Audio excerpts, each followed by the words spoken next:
has a message for his own people in regards to, white people being less and less in population. Check it out. Why aren't white people talking about this more? We are on the verge of global extinction, according to Wall Street Apes, the most reputable news source on X. As you can see, 100 years ago, we represented about 35% of the population. 50 years ago, 20%. 25 years ago, 15%. Today, just 8%. And in the United States of America, in 2046, white people will be considered a minority. Elon Musk is the only one that gets it. If current trends continue, whites will go from being a small minority of world population today to virtually extinct. I've come up with a solution that will actually prevent this mass extinction level event for white people everywhere. And it's quite simple. All you have to do is more. What is wrong with you? Just your wives. You can't get your up because you're too busy running your mouth blaming minorities for all your fucking problems. Just more. That's the whole fucking game. That's why God put you on this earth and you're not doing a fucking job. I did my part. I have 2 white little kids. Now, when the retribution eventually comes, they're going to have to answer for what our ancestors have done. But that's the whole fucking fear for all of you. Otherwise, who cares? Who gives if white people are a minority in the future? It doesn't matter. The only reason why you care, white people, is because you know how you treat minorities. And you fear, rightfully so, what the fuck's going to happen to you in the future. Hopefully, my kids' friends see videos of me and they give them a because they are in for a world of hurt. So, of course, we have to bleep out a lot of it because it was very colorful, but it was like, make more children, right? Now, he said the end game is, yeah, we're going to get that back. You can, try to populate as much as you want, have as many children, but at the end of the day, we got to get that back. Now, of course, he said minorities, and we don't necessarily call ourselves minorities, but we got what he was saying. He was talking about us probably more so than anybody because the United States of America, white supremacy, have done rather a lot of things to black Americans. And so he was like, there's nothing you can do. There's nothing we can do as white people to escape what we got coming to us. See, I like people like him because he's not asleep. Well, and I would say this, they all know it. Elon Musk and all these other people, they know it. They're trying to avoid it. And that's why you see them legislating the way they are, but you cannot out-legislate the will of God. It is impossible to do. You cannot do what you've done to a whole group of people and other people all over the place and get away with it. White folks have been getting away with it per se for a very long time. And guess what? Time is up. And they know it. So they're trying to do all these things. Oh, we got to try to suppress everybody else even more so, right? Make all these bills and take all these things away from them and make whiteness great again, right? That's why you're hearing even the vice president of the United States talking about we're going to stop apologizing for being white. It's like, man, is that your job? To sit up there and openly, because I know they do it underly, right? But openly spew white supremacist talking points. Is that your job? And by the way, you married to a whole Indian woman. I said a whole, not an Indian woman. So where does she fit in the larger scheme of things? Like I know you're feeding red meat to your base and things like that.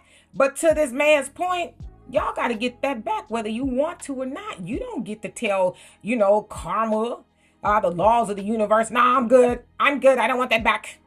And they know what they got coming back. You name it. They got it coming back. Shalom. I would like to give all honor, glory, and praises to YAHAWAH, BAHASHAM, YAHAWASHI, BAHASHAM, Rakakadash. I would like to give double honors to the apostles and the elders of Great Millstone. Salutations to all you sincere Akim, pushing this word across the 4 corners of the world. So as you just saw from this opening video of Eve going in, making some very solid points on this Edomite guy that was responding to Elon Musk's social media post that he made back in earlier December of 2025 about if current trends continue, quote unquote, whites will go from being a small minority of the world population to virtually extinct. And these so-called Caucasians, who are indeed the biblical Edomites, where Elon Musk is definitely one of them, they love to play on words.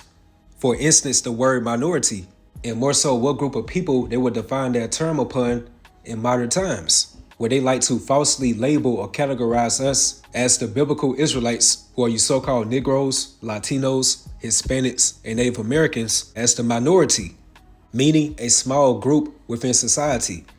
However, if you think about us as a collective, again, the biblical Israelites, we are definitely not a minority. But again, that shows you the wiles of this devil, Esau Edom, where they love to racially and ethnically box us in. But according to the Most High, YAHAWAH, the children of Israel are symbolized as the sand of the sea. And that takes me to Hosea 1:10. Yet the number of the children of Israel should be as the sand of the sea, which cannot be measured nor numbered. So that sand of the sea symbolizes how the biblical Israelites are likened unto a countless or an innumerable multitude, like a very immense number. So again, yet the number of the children of Israel should be as the sand of the sea, which cannot be measured nor numbered. And it should come to pass that in the place, referring to America, aka Babylon the Great, where it was said unto them, ye are not my people, there, again, America, Babylon the Great, it should be said unto them, ye are the sons of the living power, YAHAWAH, BAHASHAM, YAHAWASHI. And by this great awakening of our people coming back unto their true biblical identity, again, the biblical Israelites, like no longer being called the lost sheep of the house of Israel, or being called the valley of the dry bones when you read the book of Ezekiel, the 37th chapter, like that really frightens the hierarchy of Esau Edom. It's stated within Isaiah, the 47th chapter, how they are weary within the multitudes of their counsels. So now it makes much sense when you read the book of Revelation, the 12th chapter and the 12th verse, how this devil, again, referring to the tabernacle of Esau Edom, is about to soon come down with great wrath upon our people. And that's because he knows that he has but a short time. Because beginning with these elites of Esau Edom, they definitely see the miraculous signs that YAHAWAH BAHASHAM Yahushua is performing upon America, and how this American corporation is circling the drain, along with their rulership, via their left-handed blessing. So that's why these higher up Edomites are on that campaign forwarding their Edomite supremacy and pushing towards the implementation of their left-handed NWO, this great reset. And now these lower level Edomites are coming out to the forefront on social media, and the Most High is starting to mentally plague them and to have them saying they know they have to pay for the sins of their forefathers or the atrocities they brought upon our forefathers. That takes me to Isaiah chapter 14, verse 21.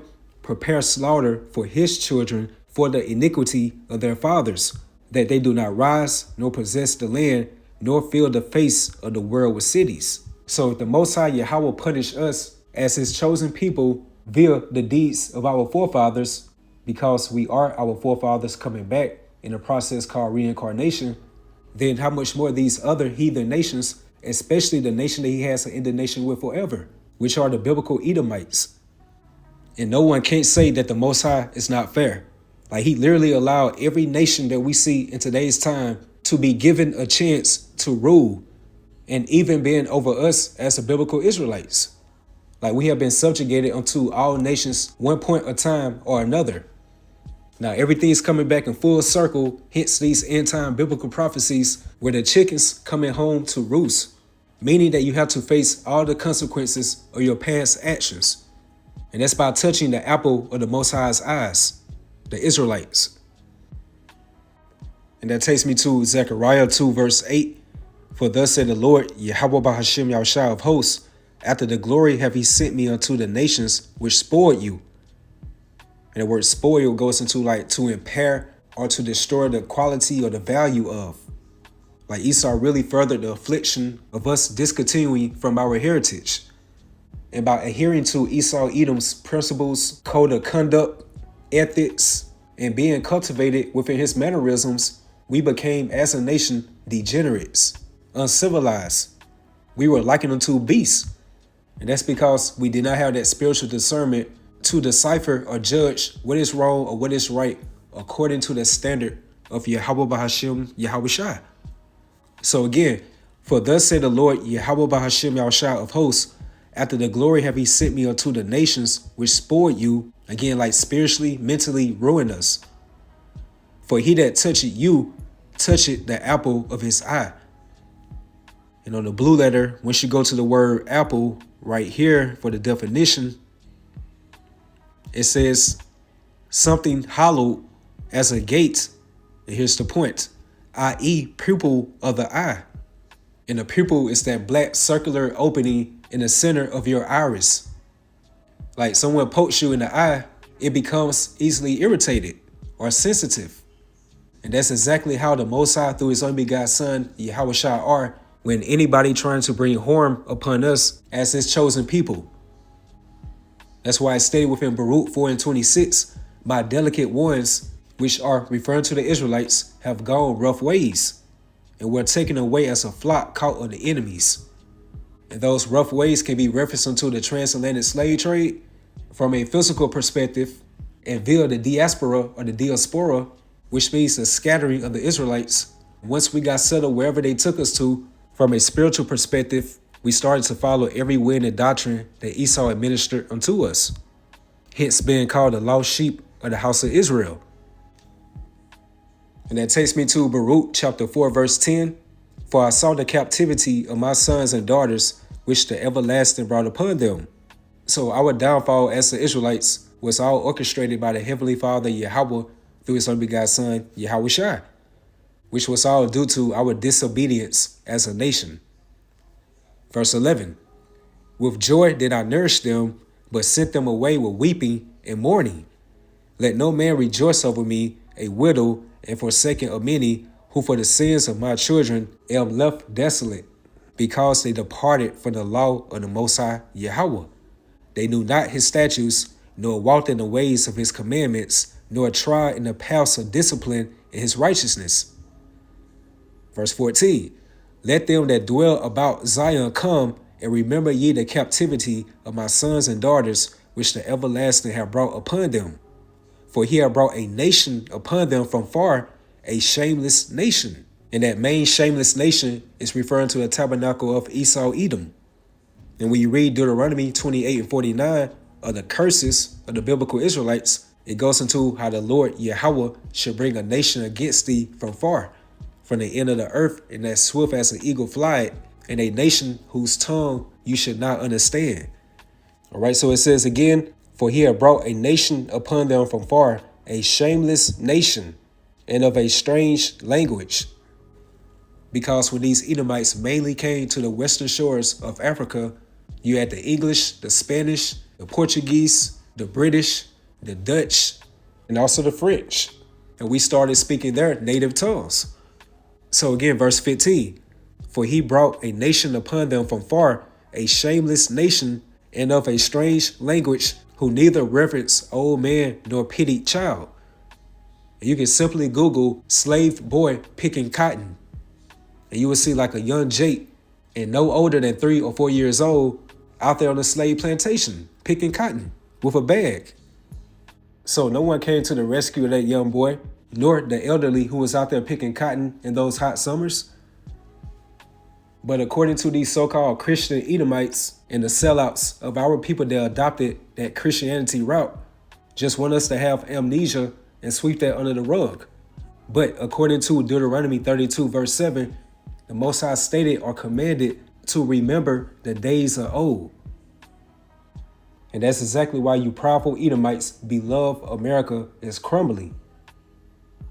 And there's no way you can be able to rehabilitate it or try to rebrand it like this so-called Make America Great Again, or try to bring some type of spiritual or financial aid to America. It's literally no way you can heal Babylon. And that takes me to Baruch chapter 4 verse 27. Be a good comfort, O my children, and cry unto Yahawah BAHASHAM YAHAWASHI. For ye should be remembered of him that brought these things upon you, hence the curses, those divine afflictions and plagues and calamities. It's stated within Lamentations, the 2nd chapter, how the Most High was like an enemy unto us. The way he swallowed up Israel and Israel's high palaces, and he brought us down to a very, very low estate. So again, with that being said, be a good comfort, O my children, and cry unto Yahawah BAHASHAM YAHAWASHI. For ye should be remembered of him that brought these things upon you. For as it was your mind to go astray from Yahawah BAHASHAM YAHAWASHI, so being returned, seek him 10 times more. And that's exactly the spirit that the hopeful elect of the nation of Israel is in within that grace period. Kissing the Son, getting all the spiritual brownie points as we can, so therefore we can be accounted worthy when Yahawah BAHASHAM YAHAWASHI bring great divine judgment upon America and wherever we are scattered to across the 4 corners of the world. Verse 29, for he that hath brought these plagues upon you shall bring you everlasting joy with your salvation. Take a good heart, O Jerusalem, for he that gave thee that name will comfort thee. And here's the Most High Yahawah speaking through the prophet Baruch of America, aka Babylon the Great, will have to hold herself accountable, again by touching the apple of the Most High's eyes. Feel these Edomites and their joint heirs or counterparts, these other nations. They got to pay too. Thus in the Bible. It's stated within Jeremiah 30 verse 16, how all they that devour thee should be devoured, and all thy adversaries, every one of them, should go into captivity. So therefore these other nations are not getting off the hook as well. Verse 31, miserable are they that afflicted thee, and rejoice at thy fall. And when you read Ezekiel the 36th chapter in the 2nd verse, it goes into how the enemy and the enemies of the biblical Israelites can be found in the book of Psalm, the 83rd chapter, beginning with the tabernacle of Edom. Again, the so-called Caucasian race. So going back to Ezekiel 36 and 2, it says how the enemy has said against you, aha. Like, aha, I got you. And once you go to the word aha in the blue letter, one of those definitions is stated to glorify or the misfortune of your enemy, which also links with Lamentations, the 2nd chapter and the 15th verse, how all our enemies pass by and they clap their hands at thee, and how they hiss and wag their head at the daughter of Jerusalem. And it goes on to say how these other nations say, we have swallowed her up, referring to the Israelites. And this is certainly the day that we have looked for. And these other heathen nations, when they be having their secret councils via the United Nations or the Council of Foreign Relations and etc., they are definitely not advocating for the best interests of us as the Israelites. No, they seek more diabolical ways to further keep us at the bottom, because they believe that the more that we stay at the bottom, then the more they can stay within the height of their glory, hence their rulership. So again, with that being said, miserable are they that afflicted thee, and rejoice at thy fall. Miserable are the cities which thy children serve. And what's that main city? America, aka the United States. And where these states are comprised of what? Cities. Miserable is she that received thy sons via slavery. For as she rejoiced at thy ruin and was glad of thy fall, so should she be grieved for her own desolation. For I would take away the rejoicing of her great multitude, and her pride should be turned into mourning. Like, look at the current state of these Americans. Like, most of them are already to that breaking point due to these draconian measures that these global elites are instrumenting upon them. Verse 35, for fire should come upon her from the everlasting, long to endure, and she should be inhabited of devils for a great time. And this is going to be post World War III, and also by our Lord and Savior, YAHAWASHI, and his heavenly hosts. They are going to bring fire upon this great whore, America, as well. So when it says right here, how she, referring to America, should be inhabited of devils for a great time, it links with Isaiah the 34th chapter and 11th verse, how it goes into how the cormorant, the bitter, the owl, and the raven should possess it and dwell in it, which means that these desert-like creatures will soon be the new tenants in America very soon, because no human body will ever dwell here again. America is going to be a burnt offering and set forth as a great example unto other nations when you are contrary unto the laws, the statutes, and the commandments of YAHAWAH BAHASHAM YAHAWASHI. So again, verse 35, for fire should come upon her from the everlasting, long to endure, and she shall be inhabited of devils for a great time. O Jerusalem, look about thee toward the east, and behold the joy that cometh to thee from YAHAWAH BAHASHAM YAHAWASHI. Lo, thy sons come, whom thou sentest away, they come gathered together from the east to the west by the word of the Holy One, rejoicing in the glory of YAHAWAH BAHASHAM YAHAWASHI. And pursuant to Matthew 24 verse 14, it goes into how this gospel, which is a particular gospel that's going to be propagated within these latter times, and how this gospel of the kingdom should be preached in all the world, and how this gospel of the kingdom should be preached in all the world for a witness unto all nations. And then should the end come. And only the elect of the nation of Israel is being gathered by this holy gospel. That's why it's stated within Romans 10 and 18, how their sound went into all the earth and their words unto the ends of the world. Via that spiritual vehicle, the internet, hence the World Wide Web. And it did that heavy lifting for the elect of the nation of Israel to be sealed, to have that THAWADAH, when you read the book of Ezekiel, the 9th chapter, which is that mark of exemption from judgment. And that takes me to Lamentations 4 verses 21 to 22 within the NLT, the New Living Translation. Are you rejoicing in the land of Uz, O people of Edom? And the people of Edom are referring to you so-called Caucasian race within today's time. You are indeed the biblical Edomites. But you too must drink from the cup of the Lord's anger. And that cup represents ultimately slavery, like all the bitterness, the afflictions, the calamities, the plagues, the punishments that YAHAWAH BAHASHAM put us through, because we have to drink that cup as well. And pursuant to the book of Deuteronomy 30 verse 7, those same curses are gradually being transitioned unto you. And it says, you too will be stripped naked in your drunkenness. O beautiful Jerusalem, your punishment will end. You will soon return from exile, but Edom, your punishment is just beginning. So going back to that opening video of that Edomite speaking, and more so responding to Elon Musk's social media posts, and how these so-called elites of Esau Edom are tapping more into their Edomite supremacy, and they're pleading to their people, these Edomites, like if they do not reproduce more, then they're going to virtually become extinct.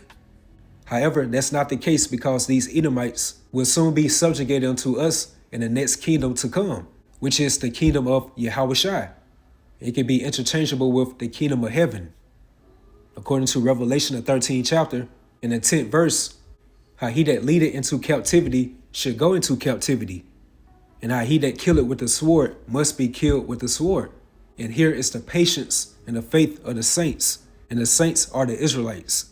When you read the book of Psalm 50 verse 5, and also the book of Psalm 148 verse 14. So after that 1,000-year period, when these Edomites and their counterparts, again, their joint heirs, these other nations, will have to serve us 1,000 years in the next kingdom to come. That's when Esau Edom as a nation will receive that judgment of Obadiah 1 verse 18. So right now, you Edomites are not becoming extinct just yet. And I was just thinking how America's indeed that spiritual Egypt. So now these Edomites begin with the hierarchy of them, are seeing that the Most High is setting that stage for America to meet that divine judgment. And I definitely see how America's indeed that spiritual Egypt. Because the more that the ancient Egyptians afflicted us, then the more we as the biblical Israelites became more fruitful, we increased abundantly, we multiplied, and waxed exceedingly mighty or strong. And whatsoever things were written for aforetime were definitely written for a learning.